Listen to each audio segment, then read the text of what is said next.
নমস্কাৰ, মই তৃষ্ণা পুনৰ আপোনালোকক মোৰ বাগিচালৈ স্বাগতম জনাইছোঁ। আজি ৰুই দেখুৱাম ব্ৰহ্মকমল আৰু episcia। মই কেনেদৰে মাটিখিনি ৰেডি কৰি লৈছোঁ তাকে মই দেখুৱাম আপোনালোকক। আৰু বৰষুণৰ পানী পাই ফুলবিলাক কিমান সেউজীয়া হৈ পৰিছে চাওকচোন।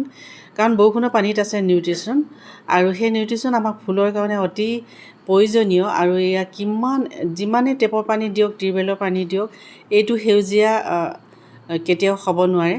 বৰষুণৰ পানী পোৱাৰ পাছতেহে বেছি সেউজীয়া হৈ পৰে আৰু ইয়াৰ কিউৰি পুলি হয়। আমি ফ্ৰুটছটো আজিকালি বজাৰত অতি সহজতে পাওঁ, বাহিৰৰ ফল মূল, আৰু কিন্তু এতিয়া আমি ঘৰতে ৰুই ল'ব পাৰোঁ। আৰু এয়া হৈছে মাটিখিনি মই ৰেডি কৰিছোঁ। ইয়াতে মই বেছি খৰচ কৰা নাই, গোবৰ দিছোঁ। গোবৰ দিয়ক, গোবৰ অন্ততঃ 40% দিব লাগিব, 40% 50% গোবৰ দিব লাগিব। আৰু দিছোঁ শাক পেডি 10% দিব পাৰে, ধানৰ তুঁহ। আৰু যিকোনো মাটি লওক, ৰঙা মাটি, ক'লা মাটি, আপোনাৰ বাগিচাত যি আছে, আপোনাৰ ঘৰত যি মাটি আছে তাকে লওক। আৰু এয়া ফুটাখিনি মই বন্ধ কৰি লৈছোঁ টাব ভঙা টুকুৰাই।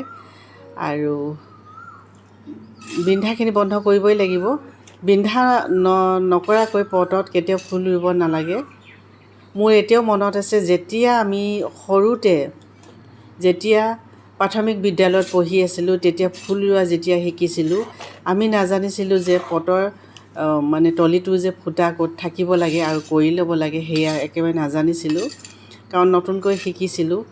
আজি সেই তেতিয়াৰ পৰা যি ফুল ৰোৱা শিকিলোঁ আৰু এতিয়ালৈকে ৰুই আছোঁ, যিমান দিনলৈকে পাৰোঁ ৰুই থাকিম। কেতিয়াও পটৰ ফুটা কেইবাটাও বিন্ধা থাকিব লাগে, অতিৰিক্ত পানীখিনি সুৰকি যাবৰ কাৰণে, শিপাবিলাকে বতাহ পাবৰ কাৰণে পটৰ বিন্ধাবোৰ সুবিধাজনক হ'ব লাগে। আৰু সেই বিন্ধাখিনি আমি পট ভঙা টুকুৰা বা ইটাৰ টুকুৰা বন্ধ কৰি ল'ব লাগে, যাতে মাটিখিনি অতি সহজতে সুৰকি নাযায়, পানীখিনিহে সুৰকি যাব লাগে। আৰু এয়া হৈছে ব্ৰহ্মকমল, হয় ৰেড কালাৰ ওলাব নে পিংক কালাৰ ওলাব, কিন্তু সেয়া মই নাজানো, কিন্তু বেলেগৰ পৰা লৈছিলোঁ এই ৰেড পিংক ব্ৰহ্মকমল।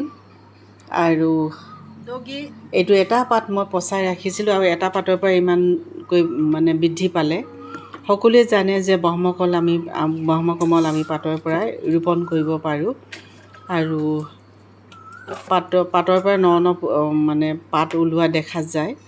আৰু ইয়াৰ অতি সহজতে ইয়াৰ ৰোপণ আৰু ইয়াৰ পদ্ধতি অতি সহজ। ইয়াতে মই কক'পিট দিয়া নাই, ফাংগিচাইড পাউডাৰ মিক্স কৰিছোঁ। আৰু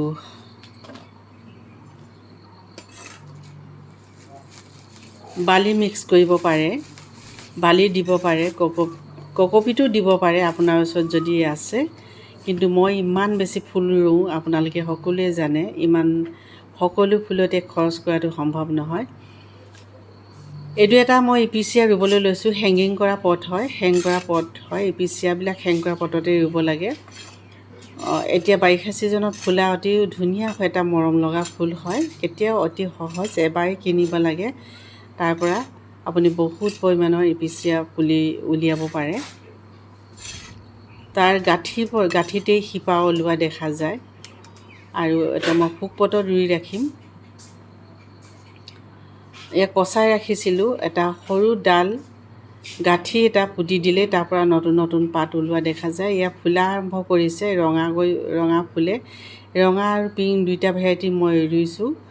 আৰু বহুত ভাল লাগে এয়া ফুলটো মোৰ মৰম লাগে, বিশেষকৈ পাতটো দেখিবলৈ ধুনীয়া, বগা আৰু গ্ৰীণৰ কম্বিনেশ্যন খুব সুন্দৰ, ধুনীয়া। আৰু ফুলটো ৰঙা, আৰু ইয়াত বিভিন্ন ভেৰাইটি পোৱা যায়, ৰঙা গোলপীয়া ভেৰাইটি পোৱা যায় episcia। মাত্ৰ এবাৰ কিনিব লাগে নাৰ্চাৰীৰ পৰা, আৰু আপোনালোকে বছৰ দিন ধৰি ৰাখিব পাৰিব বাগিচাত। যদি মোৰ ভিডিঅ' ভাল লাগে লাইক কৰিব, শ্বেয়াৰ কৰিব, লগতে মোৰ চেনেলটো ছাবস্ক্ৰাইব কৰি থ'বলৈ পাহৰি নাযাব।